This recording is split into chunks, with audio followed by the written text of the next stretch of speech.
like the perfect balance of the masculine and feminine to attain your Christ consciousness and your enlightenment.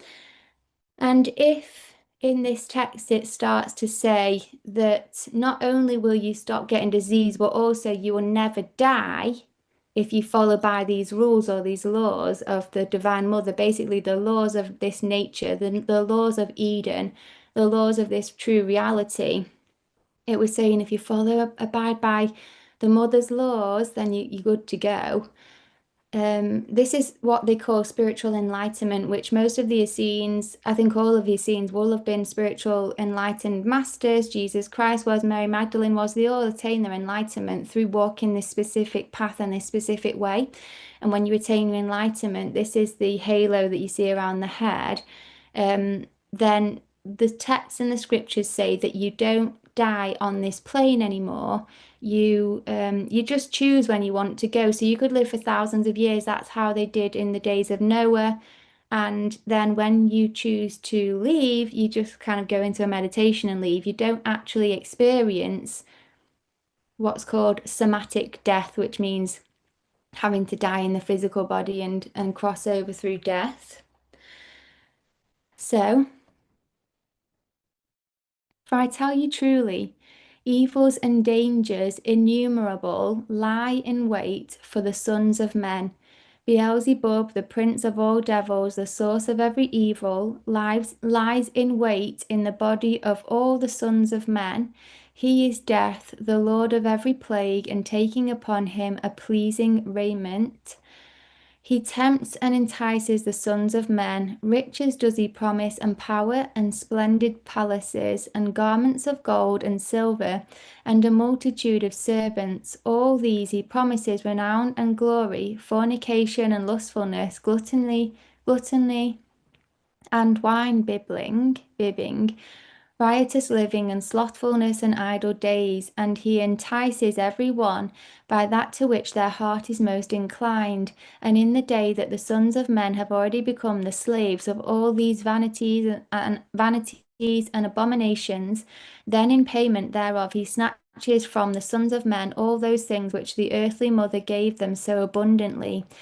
He takes from them their breath, their blood, their bone, their flesh, their bowels, their eyes, and their ears, and the breath of the Son of Man becomes short and stifled, full of pain and evil smelling, like the breath of unclean beasts. Jesus, sorry, guys. The breath of unclean beasts. And his blood becomes thick and evil smelling, like the water of the swamps.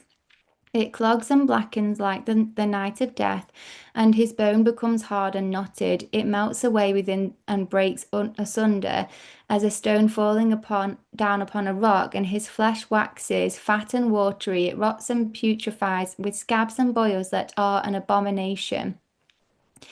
His bowels become full of abominable filthiness, with oozing streams of decay, and multitudes of abominable worms have their habitation there. And his eyes grow dim till dark night enshrouds them, and his ears become stopped like the silence of the grave. And last of all shall the erring Son of Man lose life, for he kept not the laws of his mother, and added sin to sin. Therefore are taken from him all the gifts of the earthly mother, breath, blood, bone, flesh, bowels, eyes, and ears, and after all else, life with which the earthly mother crowned his body. Right. Let me just carry on, but I've got a lot to share about that.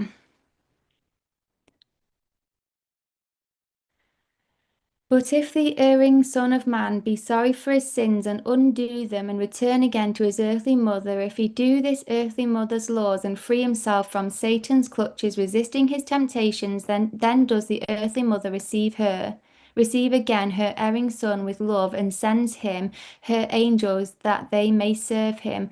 I tell you truly, when the Son of Man resists Satan that dwells in him, and does not his will, in the same hour are found the mother's angels there, that they may serve him with all their power, and free utterly the Son of Man from the power of Satan. For no man can serve two masters, for either he serves Beelzebub and his devils, or else he serves our earthly mother and her angels.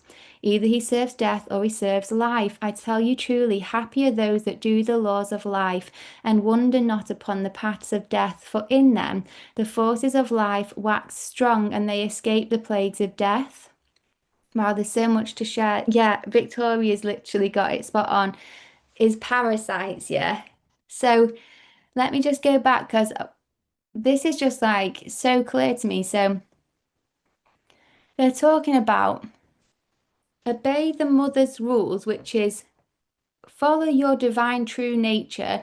Our divine true nature, by the way, isn't the whole, oh, we have dominion over the earth and humans are better than all else and we're here to have a good time and we're here to enjoy experiences and pleasures. No. That's not why we're here, because that leads down a negative road pretty quickly when people genuinely believe that they're here to do what they want because their experience and pleasure trumps things like other people's experiences and pleasure. And I'm not saying we have to put other people first, but I'm really talking about eating animals here, to be honest.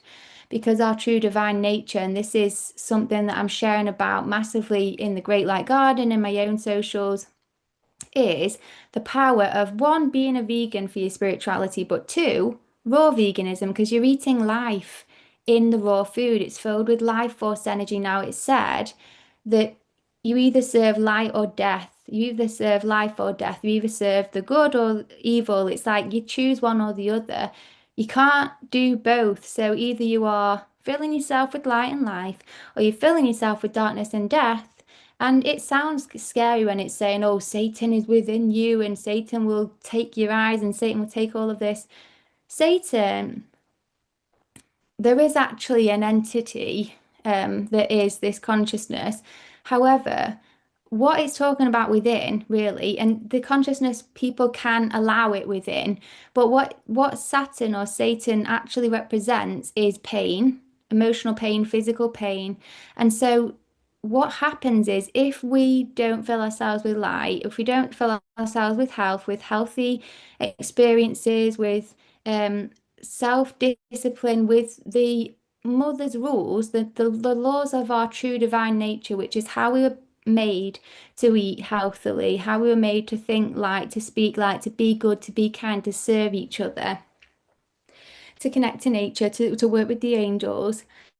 If we don't do that, then quickly we can allow the darkness or the negativity in, especially if we're eating things like animals, which is causing harm to the animals. And so what happens then is you start eating death, you start eating fear, pain, and suffering because this is what the animals have gone through. Or you're eating just food that you've cooked, so there's no life force energy. So again, you're eating something that's dull and it's spiritually dead. So what you're doing then is you're allowing this death in, the pain in. And so how Saturn or Satan manifests into your vessel is through physical pain. It manifests disease when you don't look after your body properly, when you don't align yourself with the true way that the body was meant to be, which is mostly, and I'm not a doctor or a physician, so just take all of this as entertainment purposes only. But from my experience and from what I've been learning is the optimum would be to live alkaline as possible and to be vegan and obviously try and eat as much raw food as you can.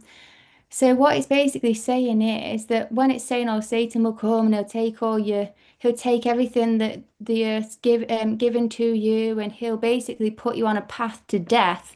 That whole paragraph is just a very poetic way of literally just saying, choose life or choose death, eat life and you'll live, eat death and you'll die. And it's just as simple as that. People talk about the word karma.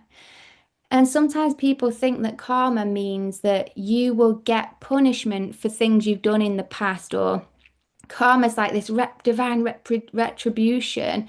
What karma actually means is cause and effect. So, what it means is if you manifest an illness, because you know you've not been living well, you've been living an unhealthy lifestyle for years and years and years, you've been putting this toll on your body, you've not been able to get rid of the toxins, you've been eating death, you're not looking after yourself, then when or if you manifest illness, you might go, oh, people might say, oh, it's karma kind of thing, like maybe you've done something wrong. All it actually means is you just kept choosing, You kept choosing things that weren't serving you. You kept choosing and making choices that were causing long-term damage to your health.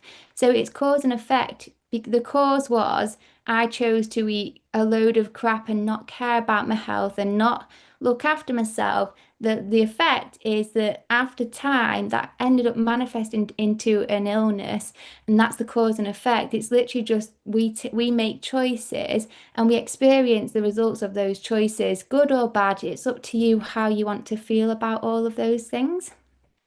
So, where it says,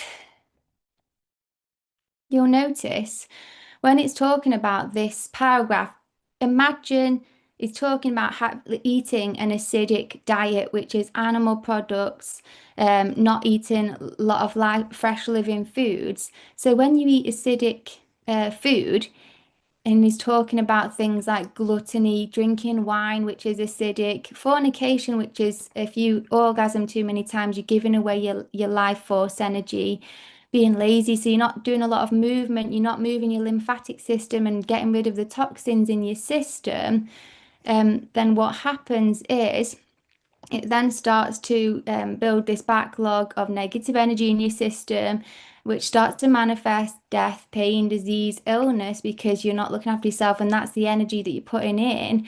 And then it says your breath becomes short and stifled because when you're unenlightened, your breathing is short and shallow and it's from your lungs. When you become enlightened, your breath changes and you start to breathe through your stomach, and it's a deep longer breath that's from the diaphragm and not through the lungs. When you breathe through the lungs, it's an emotional, like a shallow breathing, and when you're breathing through the stomach, it's different. And that's what happens when you become enlightened versus unenlightened. Full of pain, this is what acidosis does. Smelling like evil, like unclean beasts. Why would you have the breath of unclean beasts unless you were literally eating unclean beasts? The blood becomes thick. Um, and it said as well, this is where it was, and this is where Victoria, you were saying about the parasites. It said something about here, you'll have worms growing, decaying worms in your bowels. That is literally, that's literally eating an acidic food plan, eating meat that ferments in your gut. It's you basically get parasites, and people can you can get parasites even when you're eating clean and healthy, but it's worse when you're eating acidic food plan and eating meat. The more that you eat alkaline, the parasites can't really thrive in an alkaline environment. So all of this decaying in the system, this is food that you can't digest properly. It gets stuck in your bowels and it starts to decay, worms grow in there, and your body becomes a graveyard. Silence of the grave. Your body becomes a graveyard because it's filled with death and it's filled with dead energy. It's filled with the bodies of other beings rather than the laws of the earth, which is fruit, basically eating fruit.